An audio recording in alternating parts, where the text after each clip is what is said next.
આ પ્રશ્ન લગભગ વર્ષ દિવસ ઉપરથી ચાલુ જ છે. નગરપાલિકાવાળા આવે એટલે એકાદ બે દિવસ બંધ રહીએ પાછું ચાલુ થઈ જાય છે.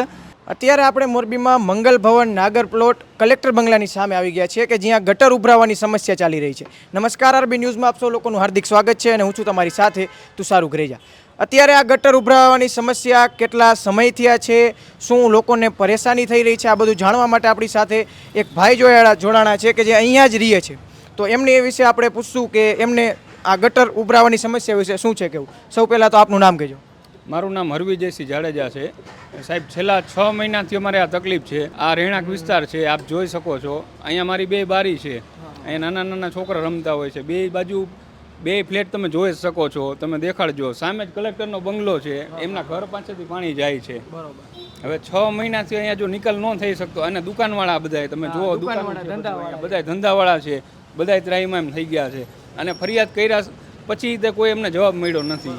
એટલે તમે આ ફરિયાદ કેટલા દી અગાઉ કરી હતી, આમ કેટલો સમય થઈ ગયો ફરિયાદ આપી એનો? અમે હમણાં તો ફરિયાદ કરી હતી 6 દિવસ પહેલાં કરી હતી. આવ્યા, જોઈ ગયા, એમ કીધું કે અહીંયા વાંધો છે, આગળ વાંધો છે, ને બધું આખું ચોકઅપ થઈ ગયું છે એવું કીધું છે. તો પછી શું કરવાનું એ તો આપણને ખ્યાલ નથી. એટલે આમ તમને આમ કઈ ટાઈમ આપ્યો કે અમે આટલી વારમાં સુધારો કરી દઈશું, એમ કઈ કોઈ ટાઈમ ફિક્સ આપ્યો? ટાઈમ કાંઈ ફિક્સ નથી આપ્યો. એમ કીધું કે અહીંયા છે, આગળ છે, એક અહીંયાથી લાઈન જે આખી જતી હોય ને એમ પાછળ સુધી જાય છે. આ અલ્તાફ બટેટાવાળાની અહીંયા વિસિયા સ્કૂલની પાછળ જે રહ્યું ને અહીંયા સુધી જાય છે. તો એ કે લેવલ ઊંચું છે ને એવી કંઈક વાત થઈ છે.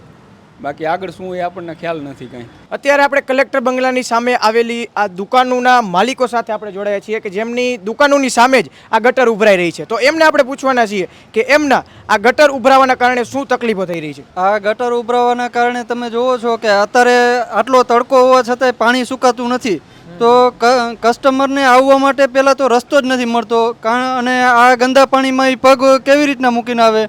ત્યાર પછી પાણીનો સોલ્વ કરવા માટે અમે ઓટાને થોડોક લંબાવ્યો છે, છતાંય એથી આગળ પાણી ભરાતું જ રહે છે. અને આ પ્રશ્ન લગભગ વર્ષ દિવસ ઉપરથી ચાલુ જ છે. નગરપાલિકાવાળા આવે એટલે એકાદ બે દિવસ બંધ રહીએ પાછું ચાલુ થઈ જાય છે. એવી રીતના કન્ટિન્યુ ચાલુ રહે છે. અને નગરપાલિકામાં આ કુંડી એક તૂટી ગઈ છે, એના લીધે આ પ્રશ્ન ઉદ્ભવે છે. તો એમાં શું છે કે એ બજેટની બહાર જાય છે, એટલા માટે એ લોકો ઘડીકમાં એ રિપેરિંગ કરાવે છે, એને બરોબર કમ્પ્લીટલી સોલ્યુશન લાવતા નથી. આમ આવીને આમ ચેક બેક કરી ગયા હતા કે કાંઈ એમ કેવું સમસ્યા હું કાંઈ એમ આવે છે, ચેક કરે છે, વળી એક દી બંધ થાય અને વળી ચાલુ રહીએ. વળી અરજી કર્યા પછી 15 દિવસે વળી પાછું પાણી ચાલુ જ રહીએ છે.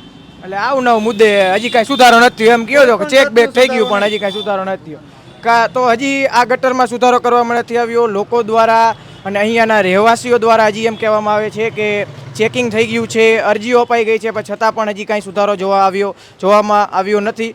તો બસ લોકોની હવે એક જ ડિમાન્ડ છે કે જલ્દીથી આ ગટરમાં કંઈક સુધારો કરવામાં આવે.